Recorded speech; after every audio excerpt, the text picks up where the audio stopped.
할렐루야. 우리 좋으신 하나님, 존귀하시고 영광의 주님이신 우리 하나님의 놀라운 평강과 은혜가 하나님을 예배하는 우리 모든 예배자들에게 함께 하시기를 간절히 축복합니다. 오늘은 제76주년 광복절이고 우리 크리스찬들은 광복기념주일로 지키며 하나님께 예배하며 나라와 민족을 위해 기도하는 주일입니다. 일제강점기에 말할 수 없는 참혹한 고통을 당한 우리 민족이 광복을 맞은 참으로 기쁜 날이고 감사한 날인데요, 또한 우리 과거 역사의 교훈을 결코 잊어서는 안 되겠습니다. 무엇보다 흑암 가운데 뜨는 이 민족을 긍휼히 여기시고 민족의 희망과 새로운 기회를 주신 하나님께 우리가 감사해야 하겠고, 앞으로도 이 나라 이 민족이 하나님의 공의와 사랑이 실현되는 하나님 나라의 평강이 있는 나라가 되도록 꼭 기도해야 할 줄 믿습니다. 나라가 참 중요합니다. 나라가 빼앗기게 되면 그 민족, 그 백성들이 말할 수 없는 고통을 당하지요. 나라와 민족을 위해서 꼭 기도해 주시고, 여러분 또 우리가 좋은 시민으로서 또 하나님 나라를 꿈꾸며 이 땅에서 복음의 일꾼으로 열심히 사역해야 될 줄 믿습니다. 지난 한 주간도 많이 힘드셨을 것 같습니다. 폭염이 계속되었고 또 코로나 팬데믹이 또 우리나라의 사상 최고치에 달했기 때문에 그렇습니다. 하루 확진자가 기록을 깨는 안타까운 일들이 있었고, 또 돌파 감염에 대한 이야기들, 또 여러 가지 사고들에 대한 이야기들을 들으면서 마음과 몸이 지치고 힘든 한 주간을 보내셨으리라 생각이 됩니다. 하나님께서 이 시간 예배하는 우리 백성들에게 그 모든 고통과 아픔을 씻어주시고 주님께서 위로해 주시고 또 새로운 힘을 우리 모든 예배자들에게 부어주시기를 간절히 축복합니다. 제가 요즘 기도하면서 빠지지 않는 기도가 있습니다. 그것은 우리 해림교회와 해림의 모든 성도들의 건강과 안전에 대한 기도입니다. 코로나 팬데믹이 얼마나 우리 가까이 있는지 우리 친지 또 동료들 가운데 많이 있어서 참 안타까운 상황입니다. 하나님, 이 어려운 때에 우리 해림의 성도들 한 사람 한 사람을 지켜주시고 건강과 안전을 주님 허락해 주옵소서. 저의 하루도 빠짐없는 간절한 기도입니다. 또 한 가지 기도는 우리 성도들의 믿음을 위한 기도입니다. 이 환경과 상황이 하나님을 멀어지게 하는 일이 되지 않게 하시고 오히려 깨어 기도하며 우리의 믿음이 더 뜨거워지는 기회가 되게 하여 주옵소서. 이렇게 기도합니다. 여러분, 이 코로나 팬데믹 때 여러분의 믿음이 더욱더 하나님이 칭찬하시는 아름다운 믿음으로 굳건하고 또 견고하게 세워지시기를 간절히 축원합니다. 또 하나의 기도는 하나님, 우리 성도들이 마음을 잘 지키게 하여 주시옵소서. 흉흉한 소식들이 많고 이런저런 뉴스들이 우리의 마음을 혼란스럽게 하는 이 시대인데 하나님, 우리 성도들의 마음을 잘 지키게 하여 주시옵소서. 이것이 저의 기도입니다. 디모데후서 1장에서 이렇게 말씀합니다. 우리 같이 읽겠습니다. 하나님이 우리에게 주신 것은 두려워하는 마음이 아니요 오직 능력과 사랑과 절제하는 마음이니. 아멘. 하나님 주시는 마음이 무엇입니까? 두려워하는 마음을 하나님 주시지 않는다고 말씀하셨습니다. 세상에 흉흉한 소식들이 많이 들려오지만 그 두려워하는 마음들을 우리는 떨쳐버려야 할 줄 믿습니다. 우리 주님이 주시는 마음은 무엇입니까? 사랑과 능력과 절제하는 마음이라고 말씀하셨는데요, 하나님께서 그 마음들을 여러분의 심령에 부어주셔서 이 어려운 때 마음을 잘 지키게 되시기를 축복합니다. 잠언 4장에서는 이렇게 말씀합니다. 우리 마음의 새김이와 같이 읽습니다. 모든 지킬 만한 것 중에 더욱 내 마음을 지키라. 생명의 근원이 이에서 남이니라. 아멘. 이 혼란한 시대에 우리가 마음만 잘 지키면 능히 이 어려움을 돌파하고 이겨낼 수 있게 되는 줄 믿습니다.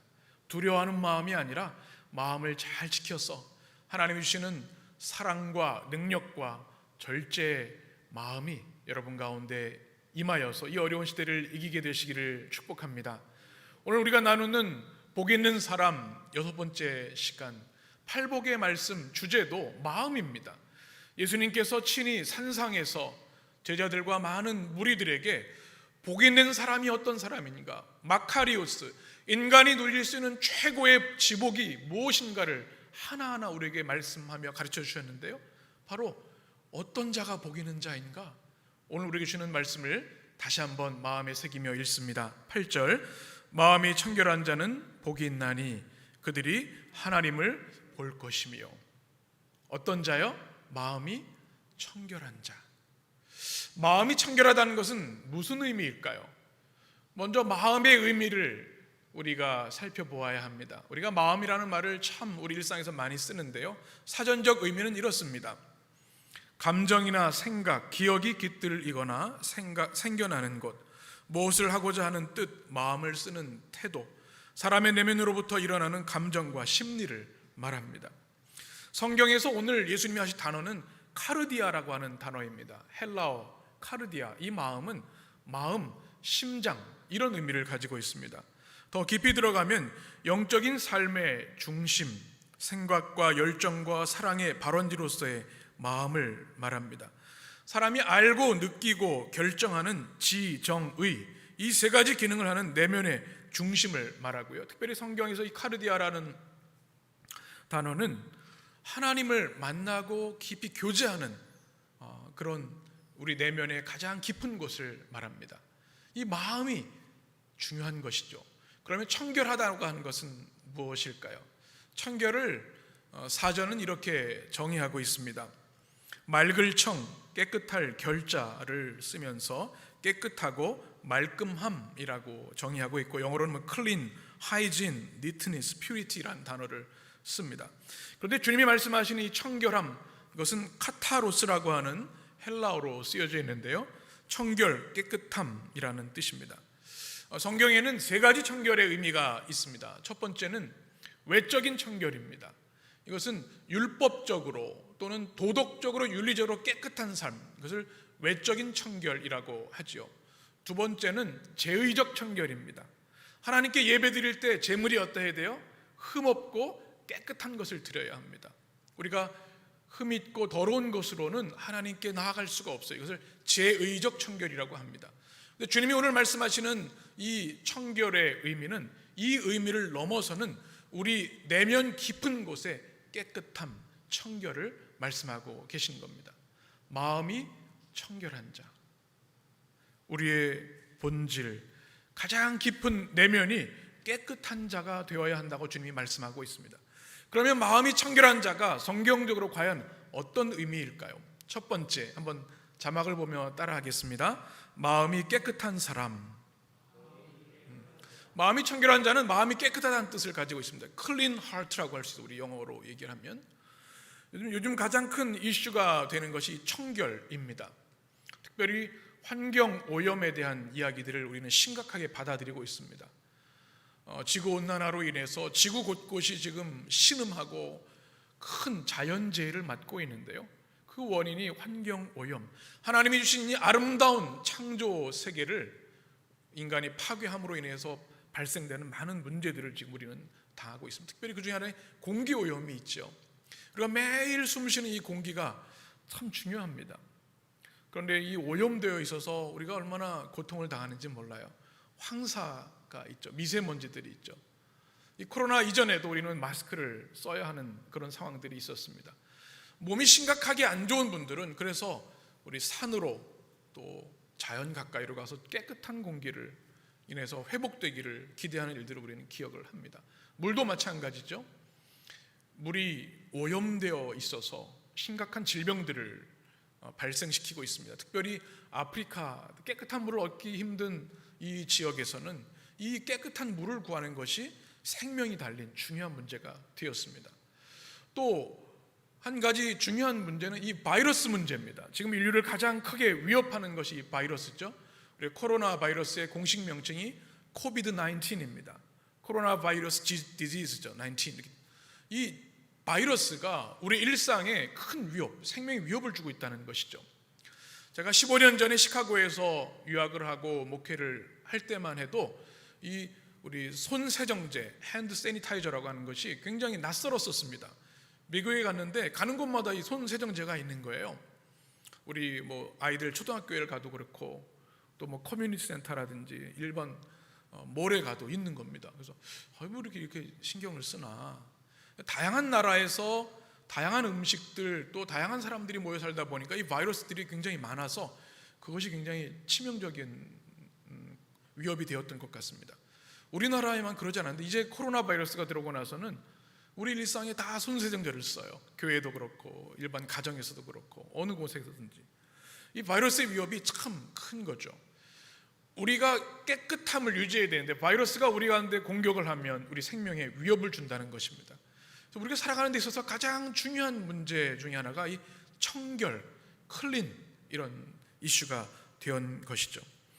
그런데 환경 오염이나 이 바이러스 침투보다 더 위험한 것이 있습니다. 더 심각한 것이 있어요. 그래서 뭔가 하면 마음의 오염이라는 겁니다. 사람이 가장 무서운 시대를 우리는 살아가고 있습니다. 사람의 마음이 왜곡되고 파괴되고 오염되었을 때 사람이 가장 무서운 존재가 되고 이 지구 자연환경을 깨뜨리고 공동체와 또는 폭력과 테러와 증오, 반목이 진행되는 것을 봅니다. 환경, 바이러스보다 더 무서운 것이 인간의 마음이 청결을 잃어버린 것이구나, 오염된 것이구나. 이것을 우리는 이 시대의 수많은 끔찍한 뉴스들을 통해서 확인받고 있습니다. 그래서 가장 시급한 문제가 무엇인가? 우주 개발, 관광이 아니라 더 풍족한 인류 문명이 아니라 우리 내면의 문제를, 내면의 오염된 타락을 깨끗게 하는 것이 가장 인류의 시급한 문제라는 생각이 듭니다. 많은 좋은 조건들을 가지고 있지만 마음은 지옥에 사는 이들이 얼마나 많은지요. 왜 그렇습니까? 마음이 탐욕과 죄악으로 물들어 오염되어 있기 때문에 그렇습니다. 우리가 해야 되는 기도, 이 시대에 무슨 기도를 해야 될까요? 다윗은 이렇게 기도합니다. 시편 51편 같이 읽습니다. 하나님이여, 주의 인자를 따라 내게 은혜를 베푸시며 주의 많은 긍휼을 따라 내 죄악을 지워 주소서. 나의 죄악을 맑게 씻으시며 나의 죄를 깨끗하게 제하소서. 우슬초로 나를 정결하게 하소서. 내가 정하리이다. 나의 죄를 씻어 주소서. 내가 눈보다 희리이다. 하나님이여, 내 속에 정한 마음을 창조하시고 내 안에 정직한 영을 새롭게 하소서. 여러분, 이 다윗의 기도가 여러분의 기도가 되기를 바랍니다. 여러분의 마음의 청결, 깨끗함을 반드시 점검해 보셔야 합니다. 다윗은 최고의 권력자였고 부귀영화를 누린 사람이었지만 그 마음이 오염되어 더러운 이의 고통이 무엇인지를 너무나 잘 알고 있었기 때문에 주님, 내 마음을 우슬초로 씻어주시고 내 죄를 깨끗이 씻어주옵소서 끊임없이 기도했던 겁니다. 여러분, 바리새인들, 신약 성경에 나오는 바리새인들을 기억하십니까? 그들은 외적으로는 굉장히 경건하고 청결한 사람들이었습니다. 누구보다 율법을 완전하게 지키고 율법을 잘하는 사람들이었어요. 그런데 그 온유하신 주님께서 그들을 향해서 독사의 자식들아, 외식하는 자들아 말씀하고 계시죠. 마태복음 23장에 보면 이렇게 주님이 말씀하십니다. 우리 한 절씩 교독합니다. 화 있을진저 외식하는 서기관들과 바리새인들이여, 잔과 대접의 겉은 깨끗이 하되 그 안에는 탐욕과 방탕으로 가득하게 하는도다.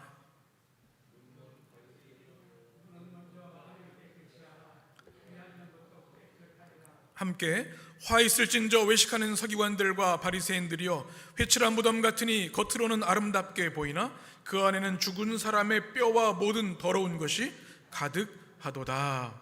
아멘. 무슨 말씀이에요?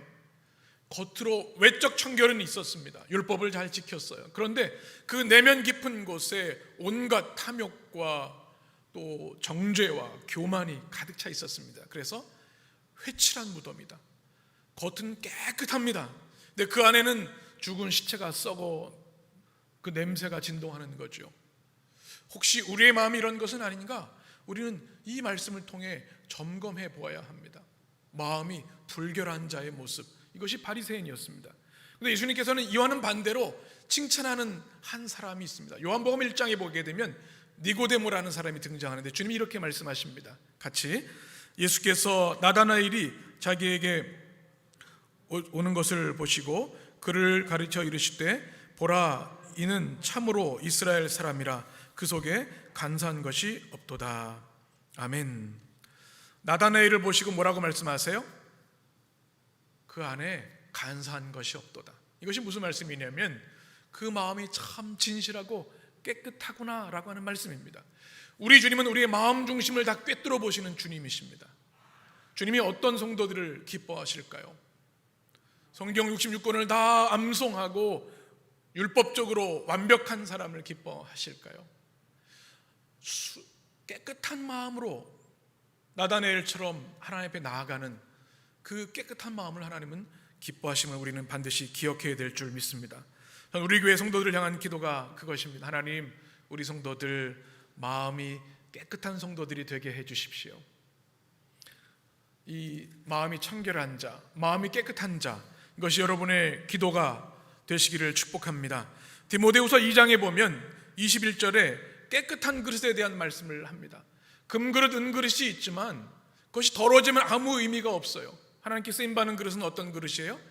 깨끗한 그릇입니다.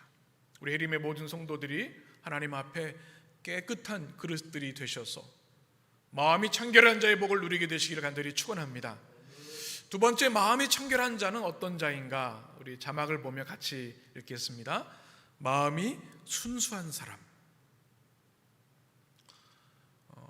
pure heart라고 표현할 수 있겠습니다.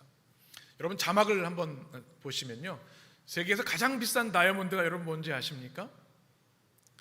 해리 윈스턴사에서 만든 19캐럿 핑크 다이아몬드라고 하는데요, 한화로 거의 2조 원 정도가 된다고 합니다.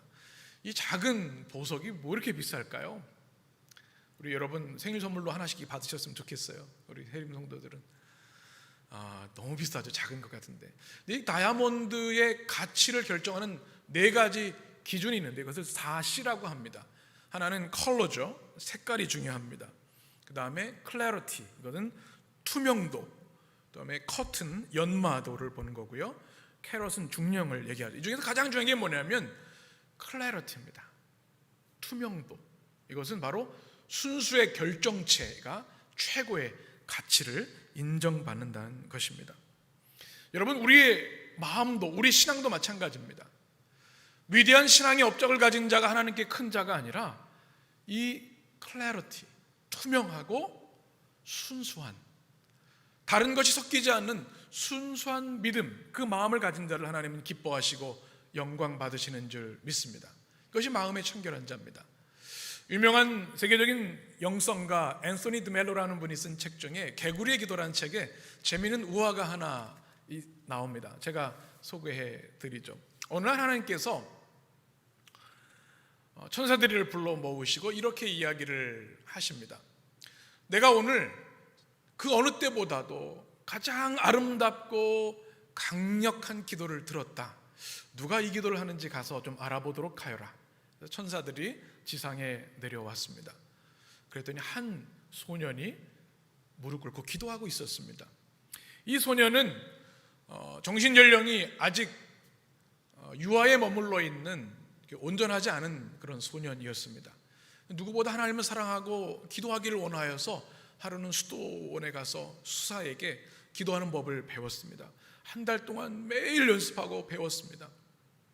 그래서 한 숲을 지날 때 두려운 마음이 있을 때마다 기도를 하게 되죠. 그런데 어느 날 하늘에서 먹구름이 끼고 큰 비가 내려서 너무 두려운 겁니다. 이 소년이 기도를 해야 되는데 당황한 나머지 기도가 생각이 안 나는 거예요. 여러분들 공중기도 해보시면 아는데요, 갑자기 생각이 안 나고 머리가 하얘질 때가 있어요. 기도는 해야겠는데, 그래서 무릎 꿇고 기도합니다. 한 달 동안 배운 기도가 아무 생각나지 않아서 그는 눈물로 간절한 마음을 하는 기도하는데 뭐라고 기도하냐면 A, B, C, D 알파벳 글자를 가지고 자신의 마음을 다해서 기도했던 거죠. 하나님은 그 기도를 가장 아름다운 기도로, 가장 강력한 기도로 들으셨다고 하는 앤소니 드멜로의 영적 우화의 이야기입니다. 하나님은 어떤 기도를 기뻐하실까요? 화려한 미사 여구가 있는 기도, 또 잘 정돈된 기도도 중요합니다. 그러나 가장 기뻐하시는 것은 이 순수한 마음의 기도라는 사실 우리는 반드시 기억해야 합니다.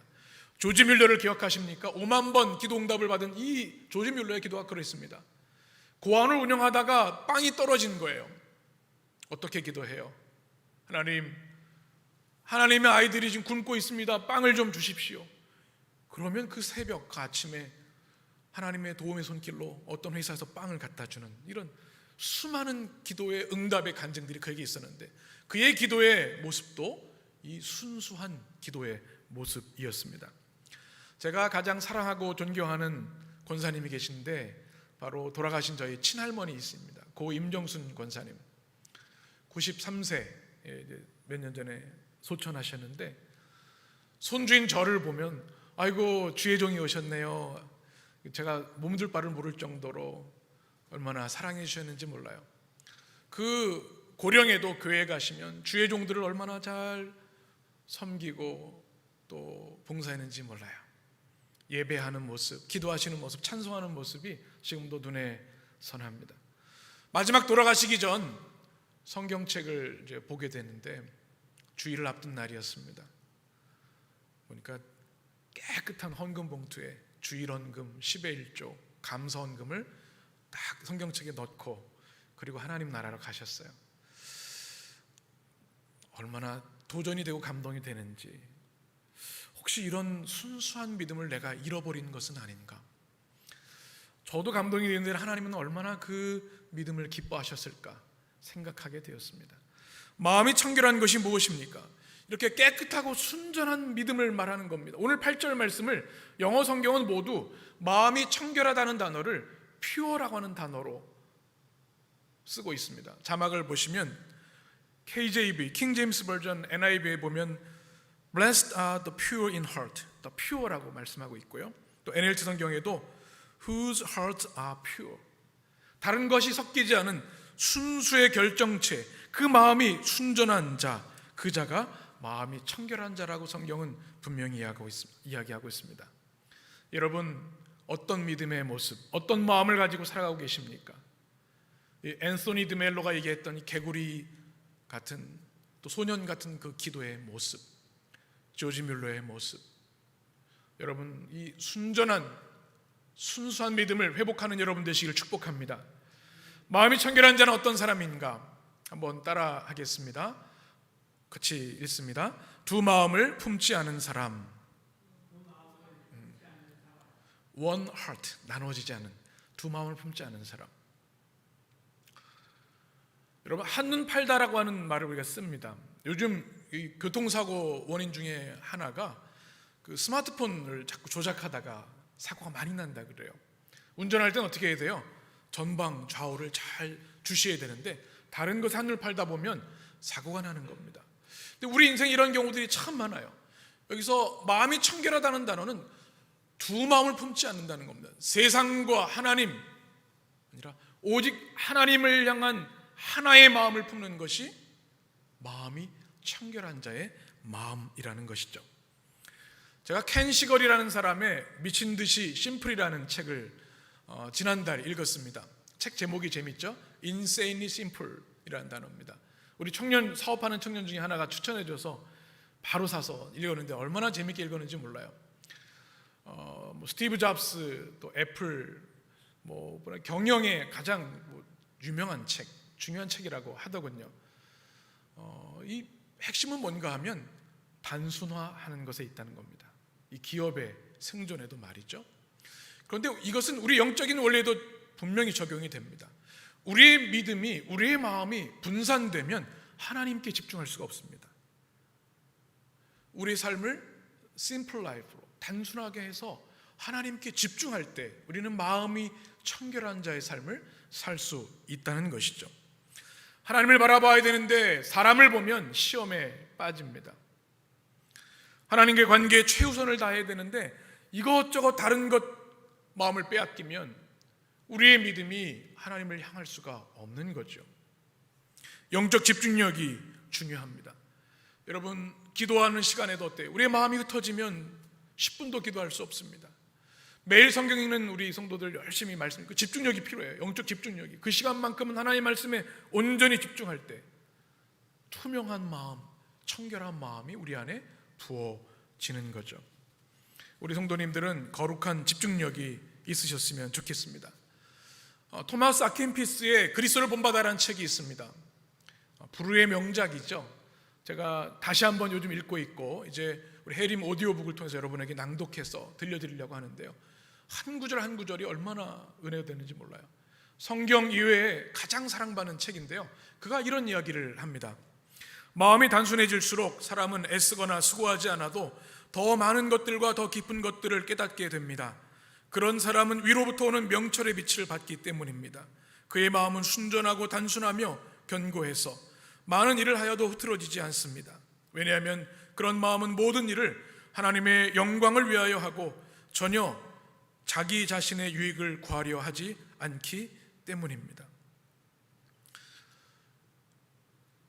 키르케고르는 이런 이야기를 합니다. 그의 책 마음이 청결한 자가 바라는 한 가지, 마음이 청결이 단 하나만 바라보는 것이라면 가장 중요한 것은 집중이다. 경주마는 결승선에 집중하기 위해 차 한 대를 쓰고 주변 시야를 차단해 버린다. 마음이 청결한 자도 이와 같다.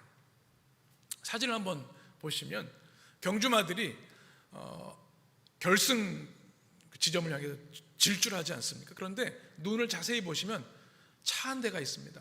옆을 보지 않고 앞을 보러 가는 거죠.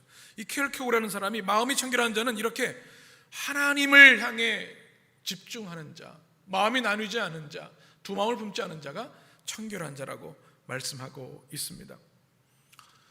토마스 아퀴나스가 참으로 유명한 천재적인 신학자죠. 현대 신학자들도 그를 범접할 수 없을 정도로 방대한 신학 서적을 기록한 사람입니다. 신학대전을 기록했죠.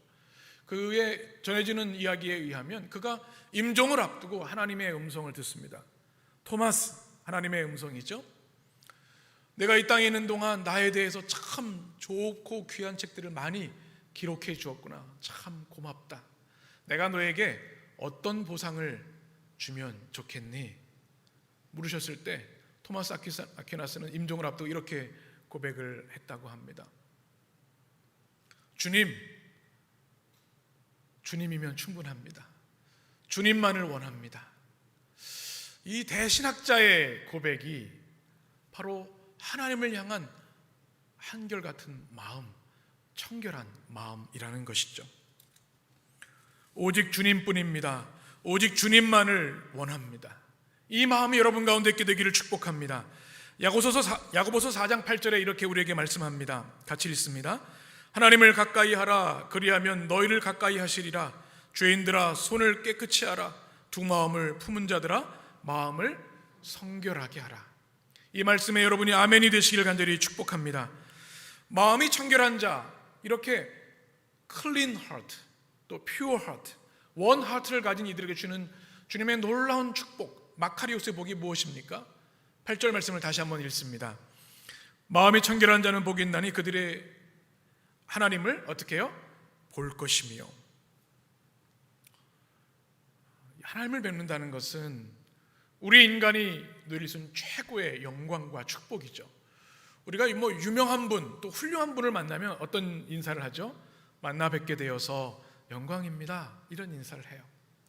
그런데 창조주 하나님, 온 우주를 통제하시는 전능하시고 존귀하신 하나님 우리가 뵙는다고 한다면 그 어떤 축복, 영광과 비교할 수 없는 것이 되겠죠. 그렇다면 우리가 하나님을 본다고 하는 것, 이건 도대체 무슨 의미일까요? 그것은 오늘 쓰여진 헬라어를 좀 볼 필요가 있습니다. 한번 자막을 보시면 옵손타이라고 하는 단어로 쓰여 있습니다. 이것은 보다, 알다, 히브리어로 라라는 단어가 쓰여져 있습니다. 이 보다라는 뜻과 알다라고 하는 뜻이 포함되어 있습니다. 우리가 하나님을 뵙는다라고 할 때 두 가지를 반드시 기억해야 합니다. 무한하신 하나님을 유한한 인간이 육신의 눈으로 하나님을 볼 수 있습니까? 볼 수 없습니다. 창조주 하나님을 우리 피조물이 우리 한계가 육신의 눈으로 볼 수가 없어요. 또 한 가지는 우리가 만약에 육신의 눈으로 하나님을, 전능하신 하나님, 죄인된 우리들이 거룩하신 하나님을 보게 되면 살아남을 자가 아무도 없다는 것입니다. 출애굽께서 이렇게 우리에게 말씀하고 있습니다. 같이 읽습니다. 또 이르시되 내가 내 얼굴을 보지 못하리니 나를 보고 살 자가 없음이니라. 아멘. 이것을 우리는 잘 기억해야 합니다. 수많은 이단들, 우상들이 어떻게 생겨납니까? 하나님을 가시적으로 보고 싶어하는 인간의 욕망에 의해서 만들어지는 거죠. 자기가 재림주라고 하고 하나님이라고 하는 것, 가장 큰 하나님 앞에 범죄합니다. 하나님은 육신의 눈으로 볼 수 없다. 이 사실을 성경은 분명히 말씀하고 있습니다. 그렇다면 옵손타이, 하나님을 뵙게 될 것이라는 축복은 어떤 축복일까요? 이 옵손타이라는 단어는 육신의 눈으로 보다는 뜻을 가지고 있고, 또 하나는 체험적으로 강렬한 체험으로 분명히 알다라고 하는 뜻을 가지고 있습니다. 하나님의 임재와 현존하심과 역사하심을 눈으로 보지는 못하지만 체험과 역사를 통해 분명히 선명하게 안다는 뜻입니다. 피상적으로 추상적으로 하는 것이 아니에요. 확실히 안다면. 이것을 경험한 이스라엘 백성들이 있죠. 출애굽 사건을 통해서, 10가지 재앙을 통해서, 홍해를 통해서, 불기둥과 구름기둥을 통해서, 바위의 샘물을 통해서, 만나와 메추라기를 통해서, 성막 예배를 받으신 하나님을 통해서 하나님을 생생하게 보았습니다. 이것이 뭐예요? 옵손타이, 하나님을 보게 되는 것입니다. 여러분, 욥기를 요즘 우리 조영호 전사님이 정말 귀한 말씀을 수요일마다 전해주고 계신데, 욥기의 결론이 뭔가요? 욥기의 말씀이, 결론적인 말씀이 이것입니다. 우리 같이 읽겠습니다. 내가 주께 대하여 귀로 듣기만 하였사오니. 무슨 고백입니까? 이전에는 눈으로만 하나님에 대해 들었어요. 귀로만 들었어요. 조상들의 말하는 이야기, 주변 사람들이 주님을 알고 있었다고 생각했지만 알지 못했던 겁니다. 간접 체험이죠. 그런데 이제는 뭐예요? 눈으로 주님을 배웁니다. 말할 수 없는 고난과 역경 속에서 이제 주님이 어떤 분이신지를 분명히 알게 되었다는 겁니다. 그것은 육신의 눈으로 배웠다는 것이 아니라 역사와 그의 삶을 통해 하나님을 분명히 체험했다고 하는 고백인 것이죠. 여러분의 고백이 되시길 바랍니다. 이전에는 귀로만 들었는데 이제는 내가 주님을 눈으로 배웁습니다. 이 고백이 우리 성도들의 고백이 되기를 축복합니다. 신약 시대에는 예수님의 현존을 볼 수 있었습니다. 제자들이 그랬죠.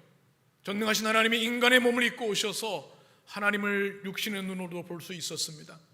십자가 사건을 통해, 부활을 통해, 성령의 강림을 통해 주님을 보았습니다. 또 교회 시대를 사는 우리들은 가시적인 하나님의 현존, 교회를 통해 하나님을 봅니다. 쓰여진 특별 계신 하나님의 말씀을 통해서 말씀의 세례를 받으며 하나님을 봅니다. 기도를 통해서, 우리 하나님의 백성들의 예배를 통해서, 성만찬을 통해서 우리는 하나님을 선명하게 봅니다. 이 복이 얼마나 귀한 복인가. 요한일서는 이렇게 우리에게 말씀합니다. 같이 읽습니다. 어느 때나 하나님을 본 사람이 없으되 만일 우리가 서로 사랑하면 하나님이 우리 안에 거하시고 그의 사랑이 우리 안에 온전히 이루어지느니라. 아멘. 무슨 말씀이에요? 하나님을 본 자는 아무도 없죠. 하나님을 봤다고 이야기한 사람은 이단일 가능성이 많습니다. 그런 의미가 아닙니다. 그러나 그리스도의 보혈로 씻김받은 하나님의 백성들이 말씀으로 성령으로 충만하여 하나님을 예배하는 공동체에서 사랑의 코이노냐를 경험할 때 하나님을 선명히 보고 체험할 수 있다는 것입니다. 또한 이 옵손타이라고 하는 하나님을 볼 것이라는 단어는 미래형으로 쓰여져 있습니다. 우리가 장차 이 땅을 떠나 영원한 하나님 나라의 천국에 들어갈 때 우리는 하나님을 선명히 얼굴과 얼굴을 대하며 뵙게 될 것입니다. 요한계시록 21장의 말씀 같이 읽습니다. 내가 들으니 보좌에서 큰 음성이 나서 이르되 보라, 하나님의 장막이 사람들과 함께 있음에 하나님이 그들과 함께 계시리니 그들은 하나님의 백성이 되고 하나님은 친히 그들과 함께 계셔서 모든 눈물을 그 눈에서 닦아주시니 다시는 사망이 없고 애통하는 것이나 곡하는 것이나 아픈 것이 다시 있지 아니하리니 처음 것들이 다 지나갔음이로다. 우리의 소원, 우리의 가장 영광스러운 바람이죠. 이 땅을 떠나 하나님 품에 영원한 천국에서 하나님을 뵙게 되는 날, 우리는 주님을 뵙게 될 것입니다. 마음이 청결한 자에게 주는 이 놀라운 축복, 이 복이 여러분 가운데 임하게 되기를 간절히 축원합니다. 그러면 우리가 어떻게 마음의 청결함을 가질 수 있을까요? 이 하나님을 뵙게 되는 이 놀라운 축복을 누리기 위해서는 우리의 마음이 청결해져야 되는데, 김영복 목사님, 조직신학자인 김영복 목사님은 그의 책 예수의 행복론이라는 책에서 5가지를 제안합니다. 첫 번째는 메타노이아, 우리 잘 알죠? 많이 들어보셨죠? 회개입니다. 이것은 우리 인간의 죄를 깨끗이 씻어내야 된다는 겁니다. 그리스도의 보혈로 날마다 정결케 하게 될 때 우리는 청결한 사람이 될 수 있어요. 또 메타노이아는 방향을 전환하다는 뜻, 회심의 뜻을 가지고 있습니다. 우리의 삶이 세상을 향했던 것이 이제 하나님을 향해 회심되어질 때 우리는 청결한 삶을 살 수가 있어요. 두 번째는 아파테이아, 자기 부인과 자기 피움입니다. 주님을 따르려면 자기 십자가를 져야 된다고 말씀하셨죠. 주님의 마음을 품어야 합니다. 또 오라토리아, 기도입니다. 기도는 우리 영혼을 깨끗게 하는 정화작용을 합니다. 하나님이 우리가 기도할 때 우리 영혼을 깨끗이 씻어주세요. 리터지아, 예배입니다. 예배 가운데 하나님이 임재와 영광이 임하셔서 그 모든 더러운 것들을 씻어주시기 때문이죠. 5번째는 렉시오 디비나, 거룩한 독서라는 뜻인데요, 성경을 말합니다. 우리가 왜 성경을 매일 읽습니까? 하나님의 말씀을 우리가 읽을 때, 말씀의 세례를 받을 때 우리 영혼이 청결해지기 때문에 그렇습니다. 여러분, 이 5가지 마음을 청결하게 하는 이 성경적 방법을 꼭 기억하시고 날마다 이 경건의 연습이 여러분 가운데 있게 되기를 간절히 축원합니다. 헬렌 켈러를 잘 아실 겁니다. 그가 쓴 책 사흘만 볼 수 있다면 이라는 책에 이런 내용이 기록되어 있습니다. 그는 3중고를 가지고 있었죠. 앞을 볼 수가 없었고 들을 수 없었고 말할 수 없었는데요, 3일만 볼 수 있다면 하나님께 감사를 올려드리겠습니다 말하면서 눈으로, 시각적인 눈으로 볼 수 있는 이들에게 이렇게 이야기합니다. 나는 장님이기 때문에 앞이 잘 보이는 사람들에게 한 가지 힌트, 시각이라는 선물을 받은 사람들에게 그것을 가장 잘 사용하는 방법을 알려드릴 수 있습니다. 내일 갑자기 장님이 될 사람처럼 여러분의 눈을 사용하십시오. 다른 감각기관에도 똑같은 방법을 적용할 수 있습니다. 내일 귀가 안 들리게 될 사람처럼 음악 소리와 새 지저김과 오케스트라의 강렬한 연주를 들어보십시오. 내일이면 촉각이 모두 마비될 사람처럼 그렇게 만지고 싶은 것들을 만지십시오. 내일이면 후각도 미각도 잃을 사람처럼 꽃향기를 맡고 맛있는 음식을 음미해 보십시오. 모든 감각을 최대한 활용하세요. 자연이 제공한 여러 가지 접촉 방법을 통해 세상이 당신에게 주는 모든 즐거움과 아름다움에 영광을 돌리세요. 그렇지만 단언하건대 모든 감각 중에서도 시각이야말로 가장 즐거운 축복입니다. 여러분, 이 헬렌 켈러의 말이 여러분에게 감동이 되셨으면 좋겠어요. 우리가 볼 수 있다고 하는 것, 가장 경이롭고 놀라운 축복이라는 사실을 꼭 기억하시기 바랍니다. 여러분, 아름다운 것들을 많이 보시며 사시길 바라요.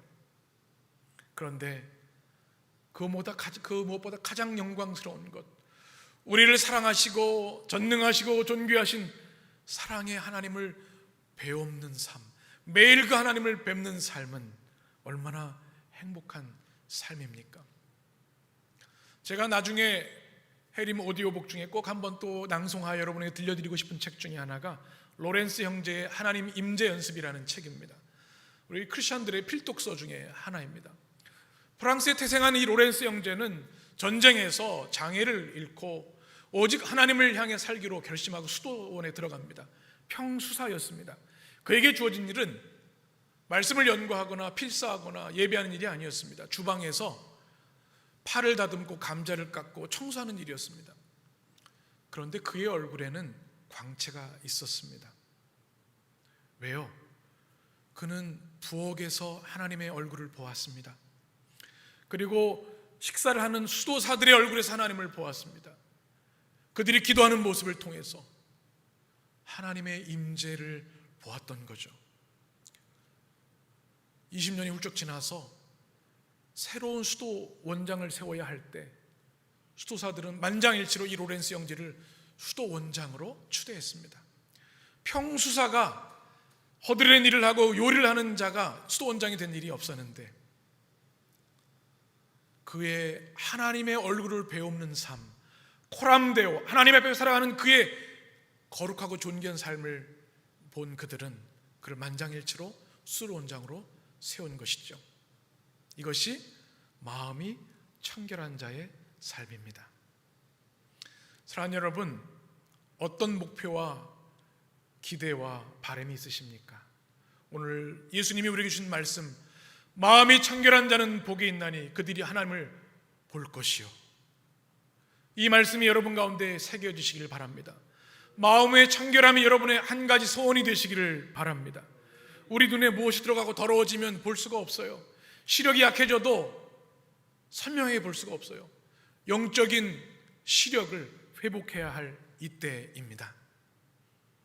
깨끗한 마음, 순수한 마음, 두 마음을 품지 않는 하나의 마음, 마음의 청결한 자가 되셔서 영광스러운 하나님을 날마다 로렌스 형처럼 바라보며 살아가는 영광스러운 하나님의 백성들이 되시길 간절히 축복합니다. 기도하겠습니다.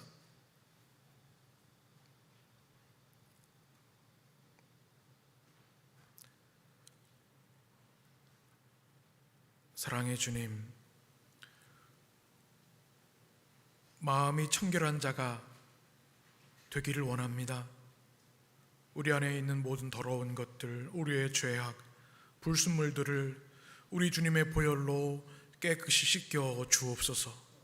우리의 영의 눈이 맑아지고 활짝 열려져서 지금 우리 예배 가운데, 우리의 심령 가운데, 우리의 가정 가운데, 우리 교회 가운데 임재하시는 하나님을 보게 하여 주옵소서.